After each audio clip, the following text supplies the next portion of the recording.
The brightness of this day has given me the opportunity to bring you this video. Welcome back to my channel, Winging It with Essie. My name is Essie. Happy New Year to you all, and I want to say a very big thank you for your immense support in the year 2022. We are in 2023 now, and we thank God for bringing us into this new year. Today, I have finally come back with a sit down video, and we are here to talk about money matters, budgeting in this year 2023. So, you know that this channel is all about motherhood, parenting, childcare, and everything in between when it comes to me being a mom living in Ghana. So, money is a big part of being a parent, whether you like it or not. You need to have money so that you can take good care of yourself, you can take good care of your children. So I just thought that I should share what we do as a family to budget, how we budget our family finances. So I have everything written down here just to guide me and just so that I don't ramble off. Now, why is budgeting important? It is important to have a budget so that you can track your spending, and then it also helps you to save. So I started budgeting when I went to grad school how many years ago. So that is how that's when I started budgeting. So even as a student, if you're watching me and you are a student, you're a national service person, you are an intern and you're earning money, it's still great to start budgeting how you spend your money monthly. So I started this thing called the 10-20-70 rule. Someone gave me a book to read when I was in grad school, and that's how I started using that principle. So the 10 is 10% of your earnings. If you're a Christian, then you pay tithe. So I pay tithe. So once I get my salary, the 10%, the first 10% goes to God in however He leads me to pay it, whether I pay it to church or I used to help somebody in need or however, but that's between you and God how you pay your tithe. And then we also have 20%. So 20% was for saving. So I remember back in grad school, once I get my stipend was a particular amount. So once I get it at the end of the month, I know that the 20% is for me to save. So I move it to my savings account and then I leave it there. So of course, eventually helped me with my wedding expenses when I returned and got married. So 20% goes into saving, investing. So you can buy treasury bills, some of these funds and whatnot.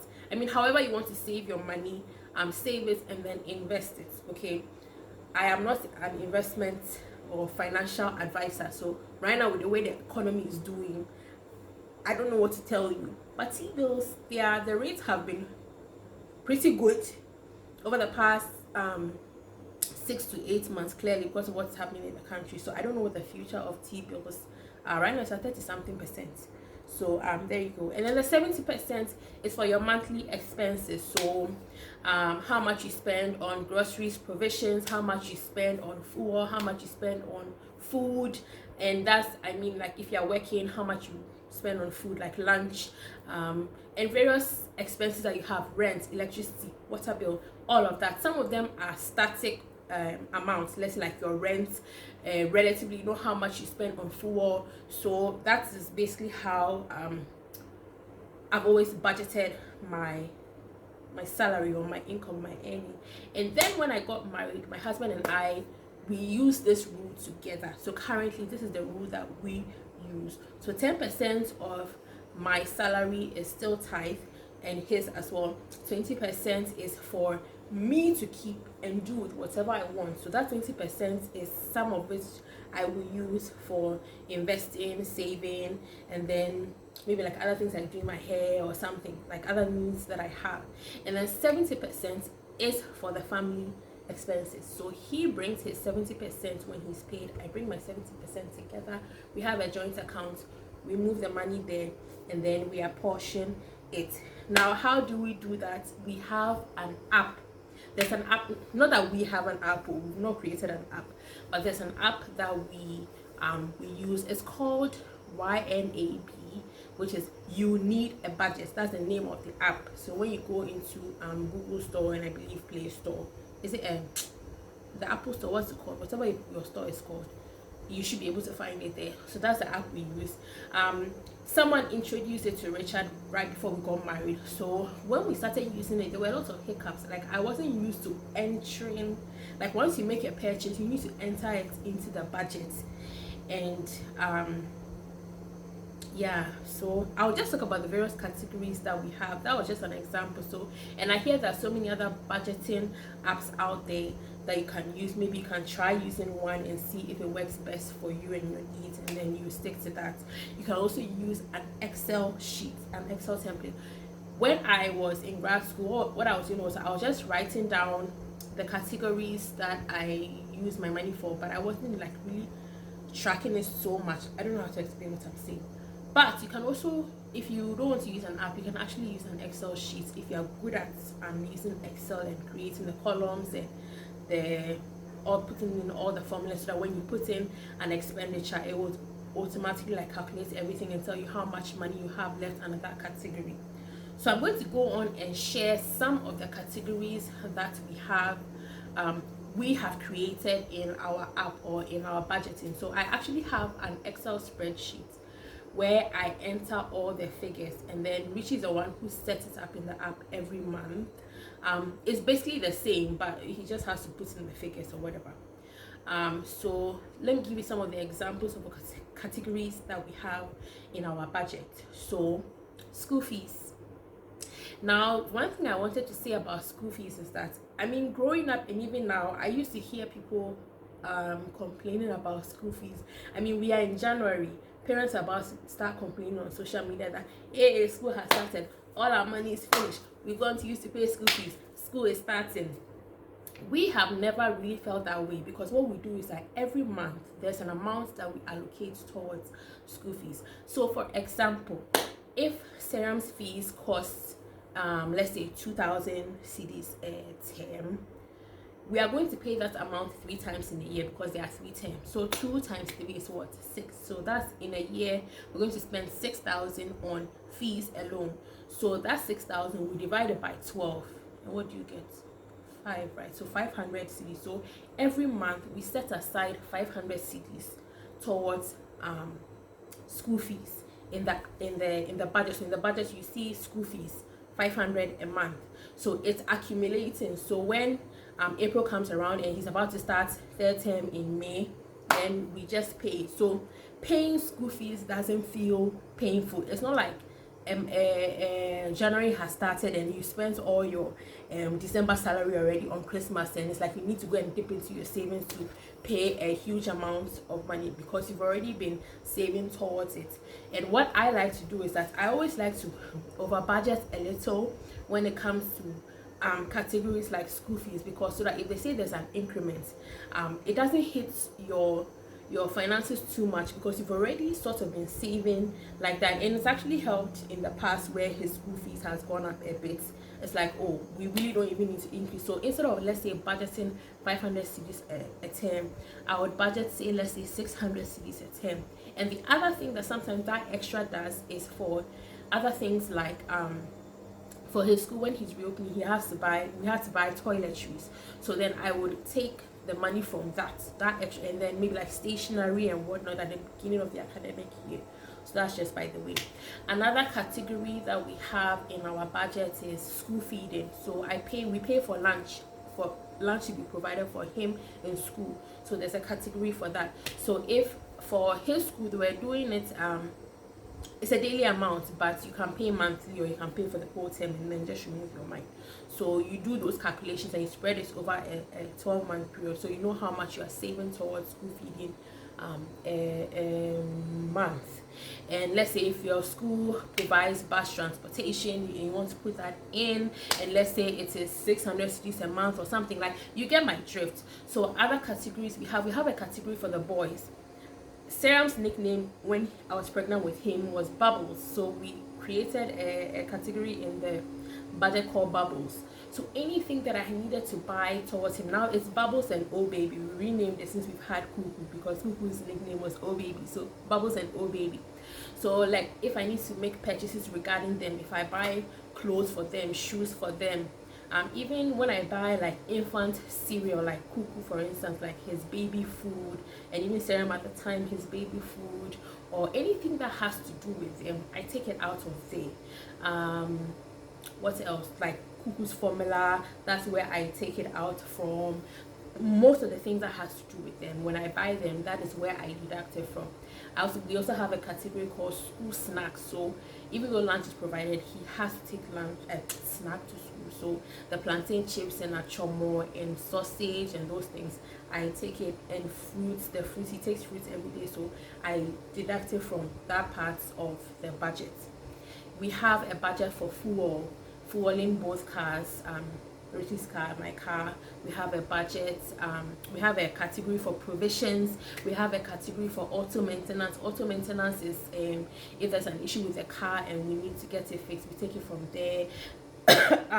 If we are renewing, usually the insurance is more, so we'll just take it out from savings or something. But let's say even if I go to the car wash, sometimes I'll just take it out of auto. I'll charge it to auto maintenance.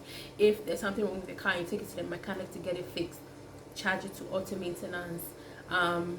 We also have a category called home maintenance. So if there's something gets spoiled and we have to have, let's say, a plumber come and fix it, or the person who weeds the yard, we deduct that charge from there. We have a category called what again, if you have loans, we have a category for loans. So like car loan, we have an amount. If whatever the amount is that you're paying towards a car loan, or rent, you can put it there. Rent is also a category we had in our budget.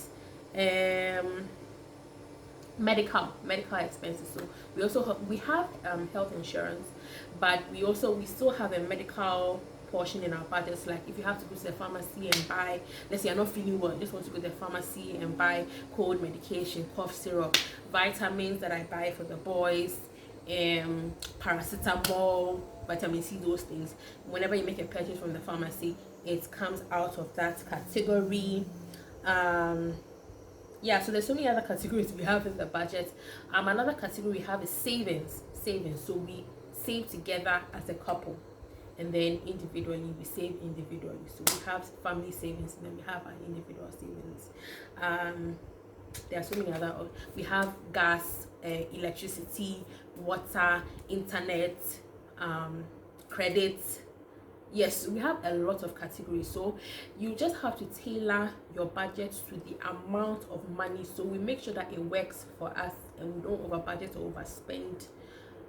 We tailor it to the 70% that we are both bringing together, and then we also have a portion for giving. So the giving money is like if you go for an outdooring and you're giving, or you go for a wedding, give a gift. If I'm going for a baby shower, a lot of time baby shower, sometimes I'll just use my own money to buy it. But if there's money in giving that has been sitting there, I'll take it out from there, because we need to give individually and give together as a couple. So giving is another category we have in our budget. Yeah, so basically this is how we spend our money, as it were.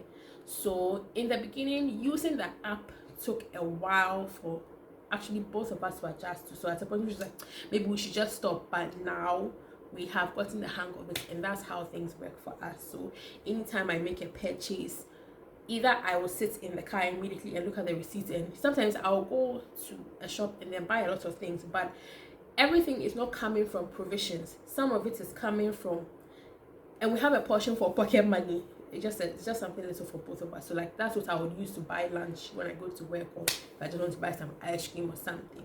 And so maybe if Richie asks me to buy him wachi or buy him something, I will deduct it from that. So I may have a receipt and I can't enter the entire figure on there. There's a way you can just enter the entire figure and then split it so that it will deduct it from the various portions in the budget that needs to be deducted from. So what needs to be deducted from Serum and Senam's portion of the budget, what needs to be deducted. To some people it may sound cumbersome, but we've made it work and it's easy for us. So that is what we do. I just thought I should share this so that if you are single, you are a student, because I know that some students watch me, and you're watching this and you never thought of it. it's great to start building the habit of tracking your spending, so that you know that, or at least you know that once you get your pocket money, this amount is tithe, this amount. The earlier you learn how to tithe, the better for you, especially as a Christian. Like, you get used to it, it's not hard to part with the money, because what do you have that you have not received from God, and then it helps you overall just to make sure that you're not overspending, and you're putting something aside for emergencies and travel. Let's create a category for saving up to build, because we cannot rent forever. So no matter how small it may be, then at the end of the year, we put everything together, whatever our savings are, whatever the amount towards building is, and then we invest it so that it's also gaining some money. There are times Richie was like, it's like you don't like money just sitting there. And it's true, I don't like money just sitting there. Even in a savings account, what is it? 2%, 3% interest. Let's put the money together and let it be earning better interest sitting somewhere, not just sitting in our account and it's just sitting there staring at us, when it can be gathering some money. So then sometimes we'll put it together at like halfway through the year, and then let it, at least, even if anything at all, treasury bills or EDC, then it starts accruing some interest, and then when we need it, then we use it. So basically that's how we run our finances as a family.